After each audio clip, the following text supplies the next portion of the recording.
Hello and welcome to the channel. I'm Lozzy and I'm fucking back! Yes, I say I'm back whether you wanted me or not, I'm here. So the first half of this year has been pretty wank, mainly one reason, and that is coronavirus. So I thought in my fucked up mind, what would be the best video to come back to? A 6-month review of coronavirus. That's what I came up with. That's what I came up with. More than 700 of its passengers have now contracted the infection. 6 have died. The 6th, confirmed today, is the first Briton to fall victim to the illness. A wave of panic buying as coronavirus fears continue to spread worldwide. Supermarkets have been wiped out of daily necessities.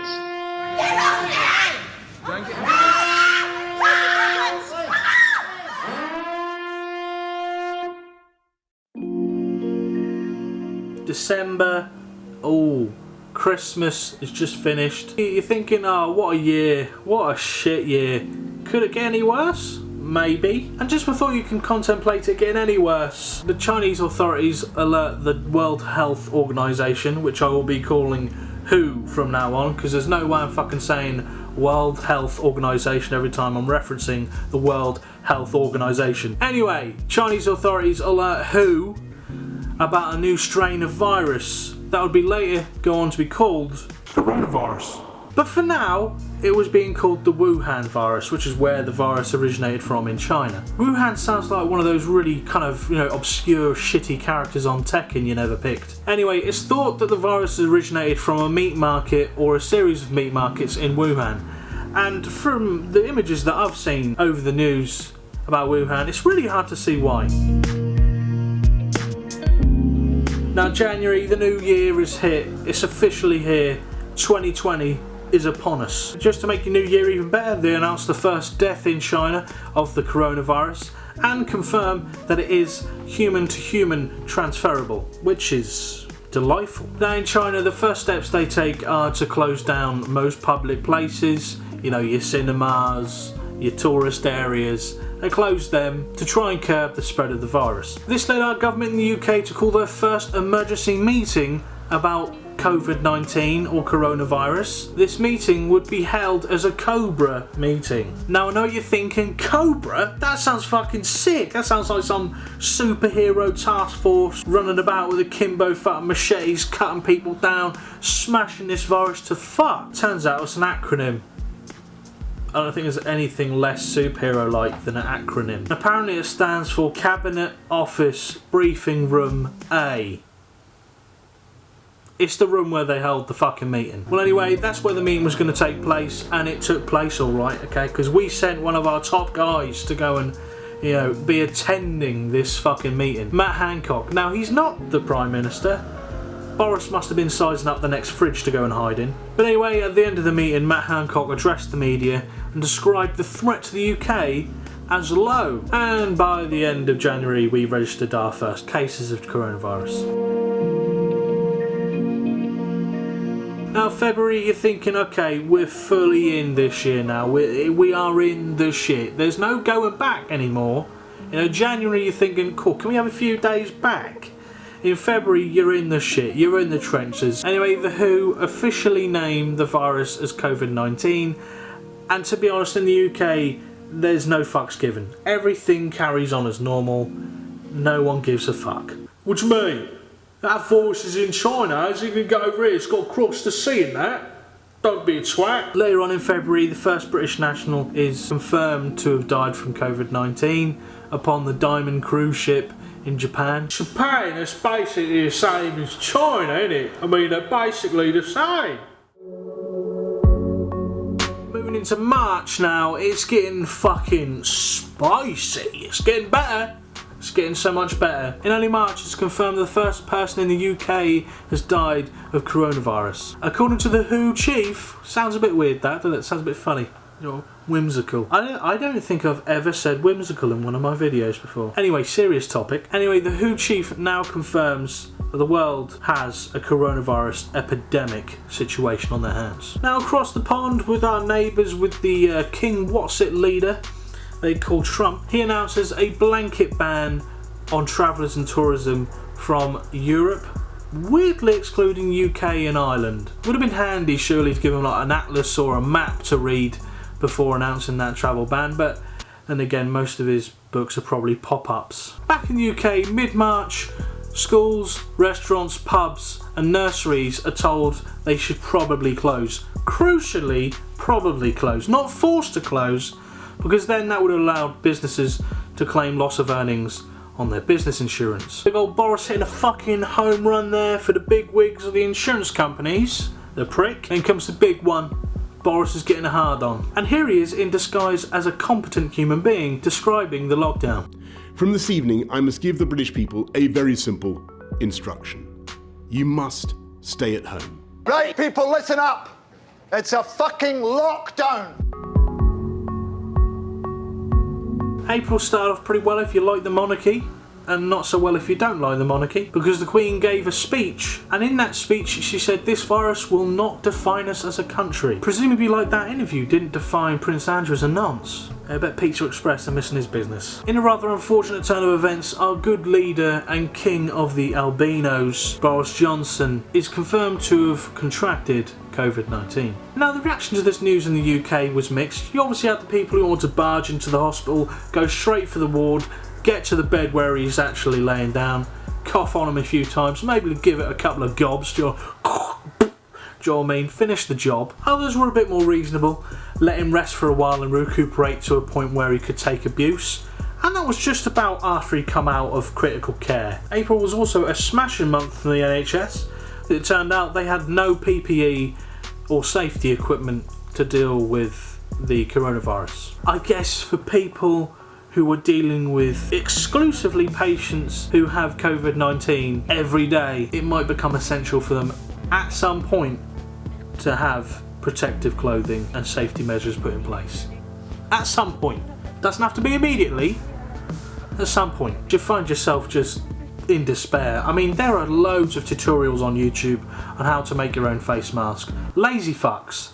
Lazy fucks. In mid-April, thankfully, Boris Johnson recovered to a point where he's allowed to be discharged from hospital and then went back to a place that wasn't his home, that he told other people to stay at home. Boris Johnson going to recuperate in a property that wasn't his main home started to become a bit of a theme with MPs. We were seeing MPs sometimes driving over 100 miles to deliver essentials to family members. Maybe I'm presuming too much. Maybe they didn't have any neighbours, maybe there were no local food stores to get food delivered to them, maybe there was no help they could have got locally, maybe their best option or only option was to contact another family member more than 100 miles away. Towards the end of April, care homes and care home deaths were considered for the first time. This meant that the total death toll of coronavirus in the UK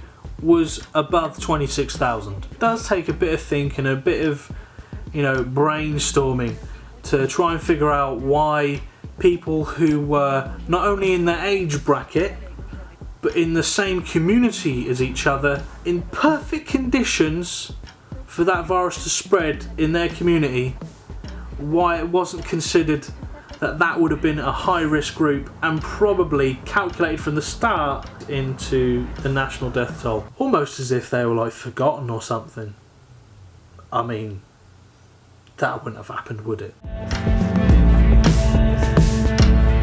Now, moving into May, it was a solid month of fuck. Parts of America were taking inspiration from the students the month before who had spring break kind of cancelled, but then quite a few of them still went and drunk and did whatever they fucking do, on no spit roast on a beach. Yeah, it turns out there's a substantial amount of people who think a pandemic exclusively lasts for 5 months. Even better, some of them don't even think it exists at all. Saw scenes of people in America driving into city centres, mostly in 4x4s and trucks, and in rather touching shots we see unmasked protesters standing literally inches away from police officers telling them how good a job they're doing at violating their rights. You see, some people in America didn't like the idea of wearing face masks. That's fair, you can see some reasons why it would be an annoyance to wear a face mask. Some of the protesters protesting against face masks went a bit off script.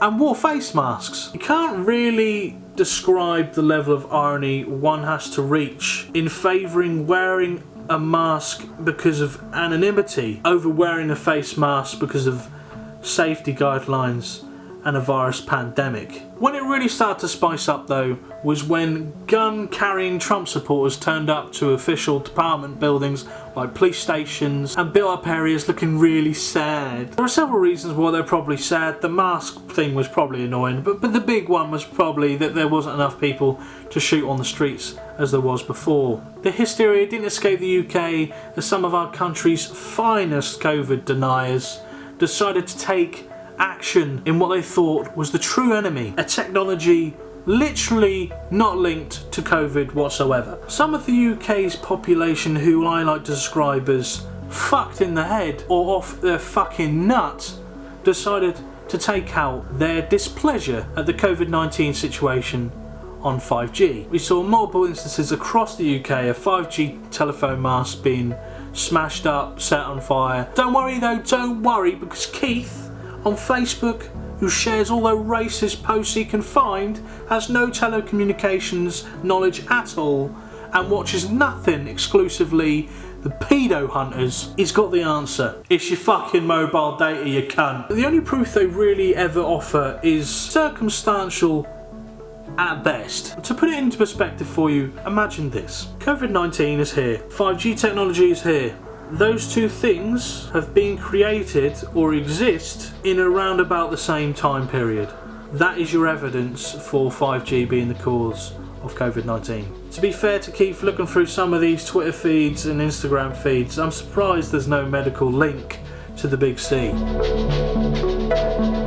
In comes June, we're fully into summer now. We're in summer. June was a month of hope. Didn't start brilliantly though, considering we'd passed the 40,000 death toll mark. Not to worry though, because shops on the 15th of June could open back up again. And now the shit we exclusively had to buy online was available for us to buy as shit in the store. Boris, recovering and freshening up after a COVID scare, gave us a grain of hope by allowing single occupancy households to meet with other single occupancy households, i.e. if you live on your own, you're allowed to go and see someone else who lives on their own. Not sure the government really understood the reasons why people live alone. But don't worry, Boris and his boys have got you back. There's a big plan to slowly open the UK back up. Non-essential shops, like I mentioned on June the 15th, would open.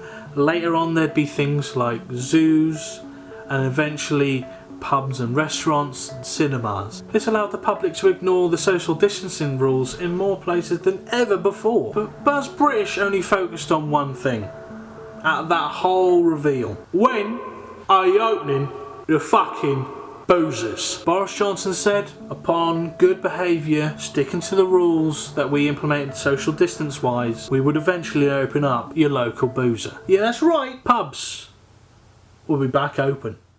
Well, it's mad, isn't it? Like, every weekend you go to the pub, don't you, with your mates and that, and then they just shut it all down.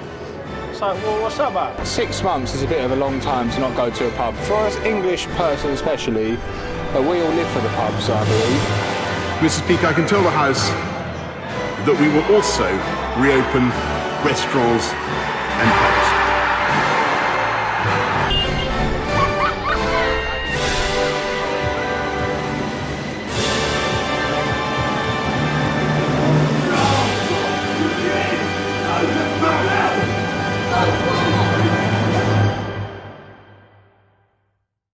The scenario in which the government finds themselves in is not an enviable one, but at the same time they are in control of basically the entire safety of the nation. Unfortunately, it seems like we have been an observer and acted in response to things rather than being proactive. Of course, that's easy for me to say, but there are countries who have performed better and had less deaths, bigger than ours, with more population than ours. And in all seriousness, thousands and thousands of lives could have been saved, maybe if we were just a bit more proactive, maybe if we took a different stance. In short, more people died than should have. Lastly, to everyone else who's watching, anyone, stay safe in these strange times. Take care of yourself, take care of your family, look after each other, and let's just hope we get through it. If you're new here and enjoyed it, give the video a like, subscribe, and I'll see you in the next one.